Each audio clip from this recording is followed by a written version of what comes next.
Assalamualaikum dan salam sejahtera murid-murid. Kembali kita belajar Bahasa Melayu tahun 2. Hari ini kita akan belajar membina ayat. Cikgu akan ajarkan kamu membina ayat menggunakan teknik sipo.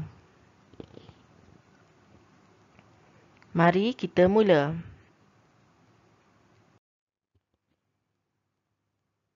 Teknik sipo. Teknik sipo ialah menggunakan siapa, perbuatan iaitu aktiviti atau kata kerja, dan objek iaitu benda atau tempat untuk membina ayat. Okey, sekarang kita lihat contoh siapa, perbuatan dan objek. Siapa boleh terdiri daripada orang atau haiwan. Contohnya adik, datuk, Amin, Siti, Dr. Lim, si comel, harimau. Perbuatan ialah kata kerja atau aktiviti yang dilakukan. Contoh bermain, memegang, merawat, tidur, menerkam. Objek pula ialah benda atau tempat. Contohnya bola, cangkul, pesakit, atas sofa.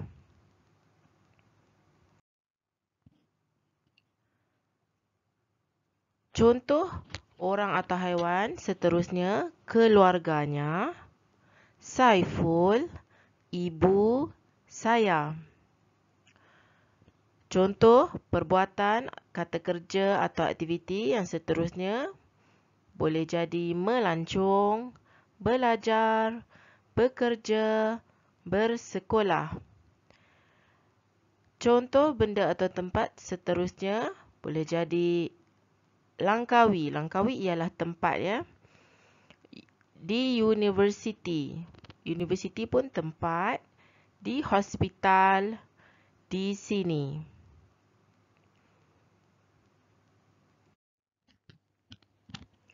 Okey, ini adalah ayat-ayat yang terhasil melalui teknik sipo.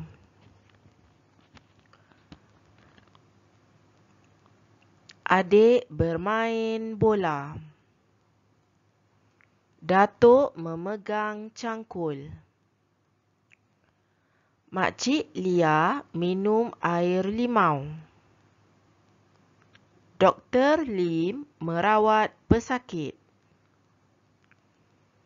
Inspektor Ali menangkap perompak. Kita lihat contoh seterusnya. Keluarganya melancong ke Langkawi. Saiful belajar di universiti.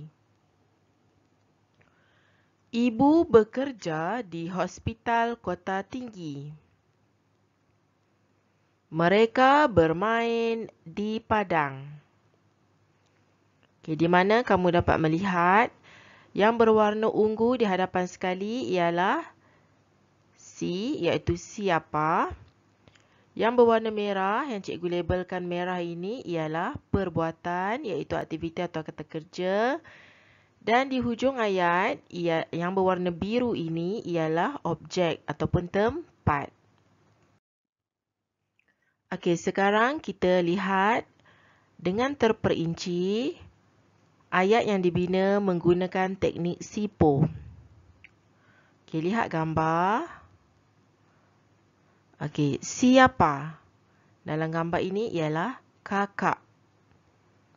Perbuatan atau aktiviti. Aktiviti atau perbuatan yang dilakukan kakak di dalam gambar ini ialah memasak. Manakala objek atau benda yang terdapat dalam gambar, apa yang dia masak? Sup ayam. Jadi ayat lengkapnya, kakak memasak sup ayam. Seterusnya, siapa? Puan Rina. Perbuatan atau aktiviti yang dilakukan oleh Puan Rina ialah menggosok. Objek atau benda dia gosok apa? Baju. Puan Rina menggosok baju. Seterusnya, siapa? Jadi awak tengok dalam gambar ni. Siapa ialah Dr. Lim. Kita bagi nama Dr. Lim. Awak boleh letak Dr. Ravi, Dr. Ali. Tak ada masalah. Tetapi bila gambar ni ialah lelaki, jadi siapa ni mestilah letak nama lelaki. Jangan awak tengok lelaki macam ini, tapi awak letak siapa Dr. Siti. Itu salah. Perbuatan atau aktiviti Dr. Lim ialah merawat. Dan objek di sini atau benda pesakit. Jadi ayat lengkapnya Dr. Lim merawat pesakitnya. Seterusnya, lihat gambar. Seorang lelaki sedang memegang cangkul di kawasan mungkin kebun. Kita cuba binayat. Siapa? Letakkan nama. Pak Cik Amer. Perbuatan atau aktiviti. Apa perbuatannya? Perbuatannya di sini, dia dilihat sedang mencangkul. Objek atau benda ialah tanah. Ayat lengkapnya, Pak Cik Amer mencangkul tanah. Seterusnya, siapa di sini? Di sini hari ini ada seekor kucing. Jadi, siapa ialah kucing? Perbuatannya sedang tidur. Kucing itu sedang tidur. Objek atau benda atas sofa. Jadi ayat lengkapnya, kucing tidur atas sofa. Seterusnya, siapa? Tengok, harimau. Perbuatan atau aktivitinya ialah sedang membaham. Objek atau benda kambing. Kita nampak dia makan daging kan? Mungkin daging kambing. Jadi ayat lengkapnya ialah harimau membaham kambing. Kita lihat gambar seterusnya. Perhatikan gambar. Siapa? Siapa dalam gambar? Awak boleh letak ibu ataupun awak boleh letak jururawat itu. Atau kalau awak nak bagi nama pun boleh. Puan Nina. Di sini cikgu pilih ibu atau jururawat itu. Kita akan pilih salah satu untuk binayat nanti. Perbuatan atau aktiviti bekerja. Sebab kita lihat jururawat itu atau ibu sedang bekerja. Objek atau benda di sini ialah tempat di hospital Kota Tinggi. Atau awak juga boleh letak di hospital. Di hospital sahaja. Jadi ayat yang terhasil. Contoh ayat pertama yang dapat kita bina berdasarkan gambar teknik siput ini ialah ibu bekerja di hospital Kota Tinggi. Itu ayat pertama. Atau ayat kedua yang awak boleh bina ialah jururawat itu bekerja di hospital. Faham ya? Gambar yang terakhir. Awak lihat gambar. Ada ramai kanak-kanak di sini. Jadi siapa? Awak boleh letakkan mereka. Kerana ramai kanak-kanak di sini, awak boleh letakkan mereka. Kalau seorang sahaja, awak perlu letak nama. Ataupun murid itu. Maksudnya macam tu. Kalau ramai, boleh letak mereka. Atau pilihan kedua, awak boleh letak Siti dan kawan-kawan. Siti dan kawan-kawan juga menunjukkan ramai. Perbuatan atau aktiviti mereka bermain.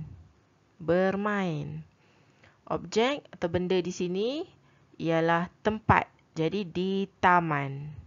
Jadi ayat yang awak dapat hasilkan, ayat pertama, mereka bermain di taman.